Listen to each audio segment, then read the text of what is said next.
Hello, this is Shweta. Welcome to my classes. Today we will be dealing with the types of adsorption. So what happens? So there are two types of adsorption. How they are classified? Based upon the nature of forces which hold the adsorbate molecules on the surface of adsorbent. So you know that in last class you have studied adsorbent and adsorbate. So this is adsorbent.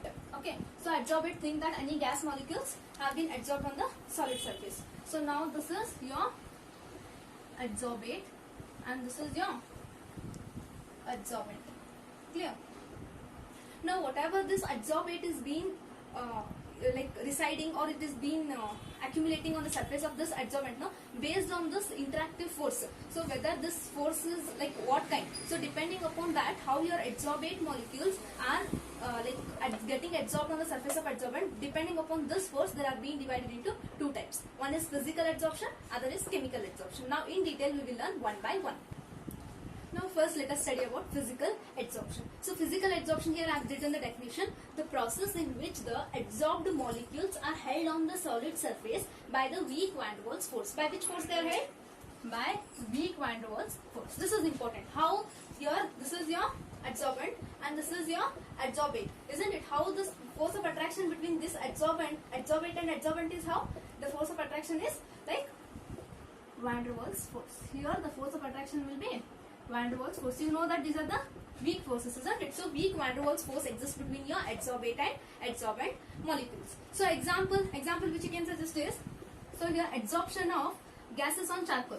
So your adsorption of gases on charcoal. This is the best example for physical adsorption. So usually where it is used, like have you seen the mining mask? During mining, no, they wear the mask. In that mask, what will be there? The charcoal will be there. So what this charcoal does is, it absorbs all the harmful gases on the charcoal. So this is the best example for physical adsorption. Next we will move on to chemical adsorption. So here chemical adsorption means what? The process in which the adsorbed molecules are held on the solid surface by strong chemical bonds. Here what is the force of attraction? So strong chemical bonds will be there. There is a formation of chemical bond between this is your adsorbent and this is your adsorbate, you think. So here now there is a formation of strong chemical bond. So chemical bond formation takes place between the adsorbate and adsorbent. This is nothing but your strong chemical bond between adsorbate and adsorbent. This is called as chemical adsorption. Chemical adsorption means your name itself suggests there is a formation of what?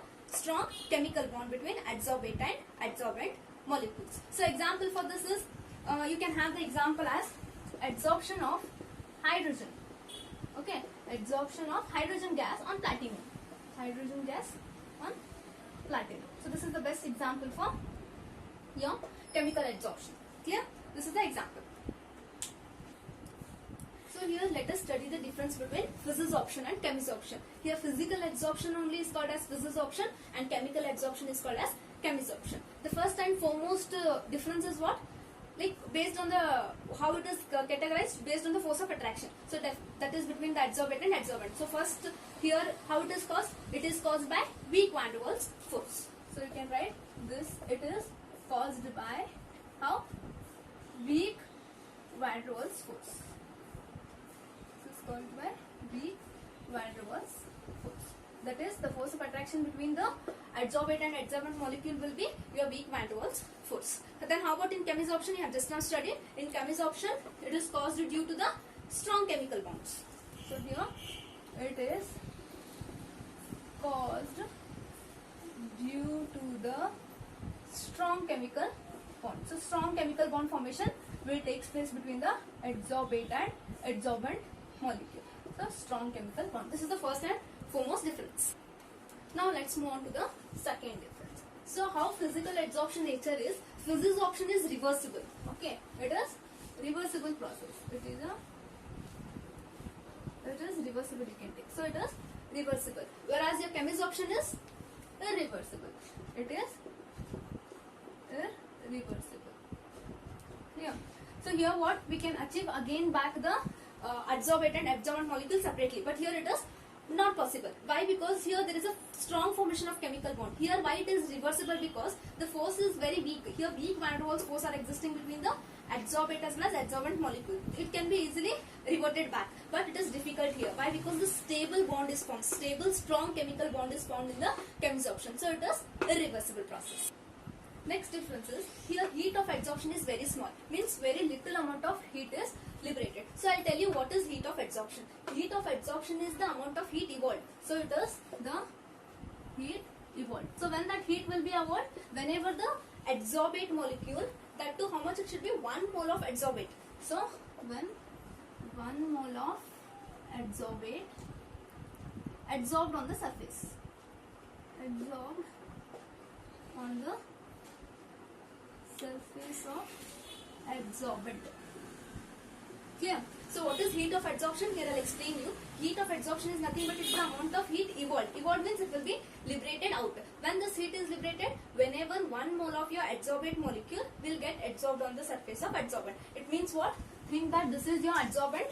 When one of the adsorbate will come to get adsorb on this, that time what happens? When 1 mole of adsorbate will come and adsorb on it, certain amount of heat is released. So this heat is nothing but your heat of adsorption. In physisorption, what happens? This heat, whenever this adsorbate molecule will come and reside on this, no, that amount of heat liberated will be very less. Say that it is like 20 to 40 kilojoules per mole. But whereas here, no, in chemisorption, whenever your adsorbate molecule will form a strong bond between your adsorbate with your adsorbent, that time what happens? Large amount of energy is released. That is, say 80 to 240 kilojoules per mole. So like this, there is a variation. Why it is small here? Because it is weak van der Waals force. Here there is a strong bond, so large amount of heat is released whenever this bond formation takes place. So next difference is, here physisorption is not specific. You can say it is not specific. Okay. Whereas your chemisorption is like specific. You can say it is specific. What does it mean? So physisorption means like you can have your adsorbate and adsorbent as any molecule, because they will be easily attracted by weak van der Waals force. So it is not specific that this molecule, this adsorbate should reside on this. There is no specification here. But whereas in chemisorption, what happens? All your adsorbate cannot react with your adsorbents. Okay, they are specific. So if there should be a formation of strong chemical bond, then there should be specificity, isn't it? So your reactant molecules, whatever your adsorbate and adsorbent are there, they should be specific. They should be reactive with one another, or else it will not take place. So it is not specific, but it is very specific. So next important difference is what? Physisorption is a multi-layer adsorption. This you have to remember. It is a multi-layer adsorption. Means more than one layer adsorption can take place. It is multi-layer adsorption. Whereas your chemisorption is a monolayer adsorption. So it is monolayer adsorption. Mono means only one layer will get adsorbed. So here multi-layer means like one, if there is adsorption of one another molecule, again another layer can form here. So like this multi-layer, more than one layer can be adsorbed because of weak van der Waals force. But here it will not be. It will be highly specific. So what happens? Only one adsorbate will react with the adsorbent. So again, when it becomes stable, again it won't react with the further molecule. So it forms only monolayer, whereas it forms the multi-layer. Next difference is what? So physisorption occurs at low temperature. That is, it occurs at low temperature. Means it doesn't require any high temperature. Why it occurs at low temperature? Because the weak van der Waals force will be there. So if you apply high temperature, if you raise the temperature, then adsorbate and adsorbent molecules, first of all, they will be holded by weak van der Waals force. So what happens? The adsorption phenomenon, they move far apart. So there is no force of attraction at all. So it occurs only at low temperature. But your chemisorption will occur, it try to prefer at high temperatures. So it occurs at high temperature. Why? Because there is a strong bond formation, isn't it? Strong bond should form between your adsorbate and adsorbent molecules. So it usually occurs at a high temperature.